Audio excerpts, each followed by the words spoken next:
Senhores, agora é o seguinte, sem mais delongas, hein?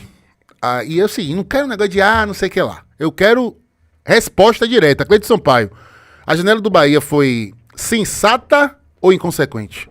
Ou você tem outra palavra pra qualificar? Eu quero manchete, eu quero polêmica, eu quero treta. Cara, é difícil encontrar essa palavra, mas eu diria que foi dentro do previsto. A janela do Bahia está dentro do previsto. Do previsto pra dentro quem? Do que eu imaginava que seria. Do que o senhor... Pelo menos das minhas expectativas. Desde o início da temporada. Eu acho que só repor a chegada de Estupiñán com outro jogador da mesma característica. Mas assim, eu não faria nenhum movimento que não fosse para ser um jogador de resolver o problema do Bahia em alguma posição. Tipo, um cara por ataque que vai chegar para colocar Everaldo ou Tassiano no banco. Tirando isso, eu acho que não é prudente fazer movimentos agora, porque se a gente observar, tem uma grande quantidade de lesões musculares a esse momento da temporada no futebol brasileiro, o que justifica a maior parte das contratações, tá? E o Bahia hoje, por conta da sua capacidade, do seu departamento de fisiologia, enfim, tem lesões, mas é um número muito menor em comparação a todos os outros times do campeonato. Então, assim, eu acho que os jogadores que estão aí, eles têm que ser utilizados. Eu acho que as posições estão cobertas. À medida em que o Bahia vai no mercado e acha um atleta que, esse cara aqui pode mudar o patamar, a gente tem condição de fazer esse investimento, eu acho que é uma coisa que faz sentido. Agora, contratar jogador só para gerar número e não ser utilizado, até porque o Bahia é o time que mais repete escalação no Campeonato Brasileiro. Então, tudo isso tem que ser levado em consideração. Você vai contratar jogador para ficar no banco também, né? E quem é que quer vir para ficar no banco também? Já que, na minha concepção, o time titular está definido até o final da temporada. Então, eu acho que é um mercado prudente. Se tivesse alguma opção aí, que por exemplo, o caso do próprio Lúcio Rodrigues, né, que foi uma oportunidade de mercado, eu acho que vai lá e faz o movimento. Mas, diante das circunstâncias, hoje eu não vejo tanto questão de mercado, quanto aquilo que o Bahia projeta em termos de ideia de jogo, utilização de jogadores. Eu acho que a probabilidade de você ter um problema maior aí de jogador insatisfeito seria muito grande. Então, eu acho que ele foi muito feliz na análise, né? Eu acho que, primeiramente, falando sobre isso, né? A gente falar de contratação e só se ater ao número, fez X contratações, saíram 3, entraram 2, e é ruim porque é negativo. De que adianta trazer 10 jogadores se não vão ser utilizados, né? Eu sempre defendi isso, Cleiton, que o elenco do Bahia ele não é curto. Eu acho que o elenco do Bahia ele é mal utilizado. O elenco do Bahia ele podia ser muito mais bem utilizado para fazer com que o time até oscilasse menos do que oscila. Então, eu acho que a janela do Bahia ela é de acordo com o elenco do Bahia, com o que se perdeu e atacando, por exemplo, a lateral esquerda, atacando algo que é realmente uma necessidade, né? Com o Lúcio Rodrigues, além da oportunidade de mercado, é uma necessidade de trazer um atacante depois da saída de Oscar Estupiñán, né? Se a gente falar, mas perdeu um zagueiro, mas ganhou também, porque Vitor Hugo voltou. Então, em números, apesar de ser um jogador que estava emprestado, foi um jogador a mais no elenco, né? Não é uma contratação, mas é um jogador que estava fora do elenco e voltou. Então, o Bahia atacou aquilo que perdeu. Então, para concluir, eu acho que, pensando no planejamento do Bahia desde o início do ano, não é as, entre aspas, poucas chegadas, não é algo que surpreende, porque é o tipo de planejamento que o Grupo City geralmente faz, e a gente pontuou isso. Eu acho que a chegada de Lúcio, ela chegou até a surpreender na questão do valor, mas obedeceu aquilo que o grupo falou, que ia chegar alguém se houvesse uma saída, houve uma chegada, né? Então, pensando no planejamento, no que o Bahia está fazendo desde o início do ano, eu acho que a janela foi de acordo com isso. Mas é óbvio que o torcedor que está vendo o time ali entre os 6, 7 primeiros do campeonato esperava mais, porque quer que o time brigue mais, né? Quer que o time brigue acima, quer que o time bata de frente com essas outras equipes que estão ali em cima, e todas elas contrataram mais que o Bahia, tirando o Fortaleza. Então a expectativa do torcedor era que viesse mais. Mas eu acho que está tudo dentro do previsto. Eu vou falar uma coisa assim, que eu acho que eu não vou conseguir ser mais claro do que isso. Mas vamos lá. Primeiro, assim, eu entendo, por exemplo, a torcida que tem certas ressalvas com relação ao Everaldo e Tassiano. Apesar de que eu respeito muito o que eles estão fazendo desde o início da temporada, porque são dois jogadores que estão se sacrificando muito, saindo muito daquilo que são suas características para entregar aquilo que é a ideia de jogo. Então, são jogadores que compraram a ideia e estão tentando dar o seu máximo a cada jogo. Isso é um ponto. Porém, eu entendo a torcida que acha que o Bahia precisa de opções melhores para esse setor de ataque, né? Que talvez, se a gente comparar com o meio-campo do Bahia, esteja um pouco abaixo. Porém, vai uma reflexão aqui. O Estupiñán, ele veio de períodos entrando num cenário de segundo tempo, com pouco tempo para mostrar serviço, muitas vezes cenários adversos, e conseguiu entregar. Isso definiu a Estupiñán uma sequência como titular com a camisa do Bahia? Não.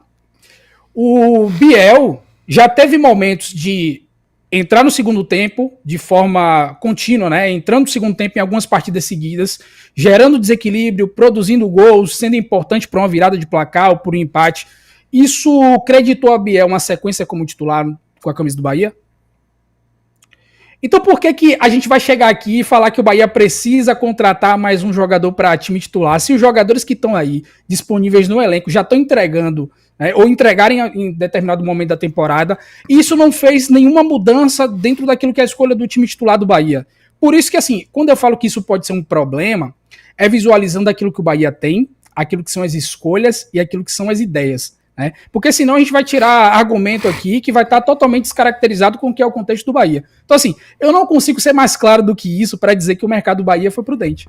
Repare, eu acho a análise de vocês perfeita. Em relação à coerência, em relação ao potencial do elenco, que eu acho que também que é mal explorado. Mas eu entendo o torcedor também, né? E por quê? Quando o torcedor questiona Tassiano e Everaldo, é porque o torcedor quer mais. E assim, eles têm um teto de entrega, né? E eu acho que é isso que está incomodando o torcedor. No fundo, o torcedor reconhece o que eles estão fazendo. Mas o Bahia não vai subir de patamar com eles. Não vai. Uma coisa é a solução para essa temporada, né? E a gente entende que é um trabalho em construção, o Bahia evoluiu. Mas assim, quando o torcedor vê o time azeitado, o torcedor não tem paciência, brother. Porque, né, é todo aquele processo, Ivan, que a gente comentou, né? De mudança de cultura e também de imediatismo, porque é um torcedor aflito, ansioso por ser feliz. Porque apanhou pra caramba, sofreu pra caramba. E pô, quando chega o Grupo City, né, velho? O imaginário do torcedor vai pra uma outra esfera, né? Nem patamar, é outra esfera. Então, assim, eu entendo esta ansiedade do torcedor, tá? E principalmente porque a gente vem de algumas frustrações nessa temporada no que pesa a evolução do time em momentos decisivos, em que faltou caras com capacidade de decisão muito maior do que Tassiano e do que Everaldo. Mas isso vai ficar pro ano que vem. Ok. E assim, eu tô muito à vontade para falar disso, porque eu comecei a falar de contratações, tive aqui um embate acirrado com o dos Teres e com o Baraúna na época, em que eu falava o seguinte, não sei se vocês vão lembrar. O Bahia estava muito bem e a gente começou essa pauta de contratações porque estava na iminência de abrir a janela. E o Bahia estava assim, aí, com liderança, segundo, terceiro lugar, a gente estava falando de título naquela época. E eu disse aqui o seguinte, gosto desse elenco do Bahia, acho que é um elenco qualificado, um elenco digno. Só que a atuação do Bahia na janela vai determinar pelo que o Bahia vai brigar nessa parte de cima do Campeonato Brasileiro. E foi justamente o que aconteceu. O Bahia não contratou, né? E o elenco mostrou o seu teto, que ainda é curto para a expectativa, para o sonho legítimo do torcedor, claro, né? Então, assim, eu fico com... Quando eu botei sensatez, depois eu acho que eu deveria ter colocado coerência entre inconsequência e incoerência. E coerência, melhor dizendo. Porque, repare, o Bahia não surpreendeu o torcedor, não criou falsas expectativas de que ia gastar dinheiro e tudo mais. O torcedor já estava meio que ficando conformado que a janela do Bahia ia ser uma janela discreta, né? Até mesmo porque é o seguinte, Rogério Ceni tá falando que o Bahia não ia abrir os cofres já há muito tempo. Carlos Eduardo Santoro, nas poucas vezes que apareceu publicamente, sinalizou isso também. O problema, sabe o que foi? Dessa frustração inflamada de parte da torcida, foi a vinda de Lúcio. Quando o Bahia pega um jogador que é cobiçado no mercado brasileiro, no mercado internacional, quando o torcedor vê que o Bahia ganhou a disputa direta com o River Plate pra ter o cara. 65 milhões, seleção uruguaia que, vamos lá, né? Com todo respeito às demais seleções. Uruguai não é Venezuela, Uruguai não é Equador, Uruguai, entendeu? Então assim, é time grande. O cara tá chegando para substituir Luizito Soares, que ontem anunciou a aposentadoria da seleção, inclusive, e substitui também o glorioso Cavani, né? Então, assim, eu acho que... E outra, né? Como a gente fala muito, nós aqui, formadores de opinião, o pessoal do Bahia também, como a gente fala muito, assim, de paciência, de racionalidade, eu acho que o torcedor meio que já tava entrando naquela vibe e tava com a sua ansiedade meio que aplacada pelos bons resultados do time em campo, né? Que estavam fortalecendo o elenco e fortalecendo esse discurso de não fazer loucuras. Aí vem Lúcio, velho. Por mais que você contextualize, não, pô, gastei 65 milhões em tem dinheiro pra comprar mais, entendeu?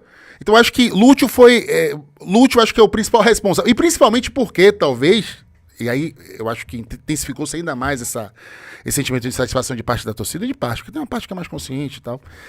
O fato de Lúcio não estar entregando o que o torcedor esperou diante de tanto cartaz que se fez, até porque foi uma novela, né, que demorou para além do esperado, né, porque teve aquela coisa de vir para Salvador e o time de lá, a questão da burocracia, não sei o que lá, e vai pro Girona e não vai, não sei o que, blá, blá, blá.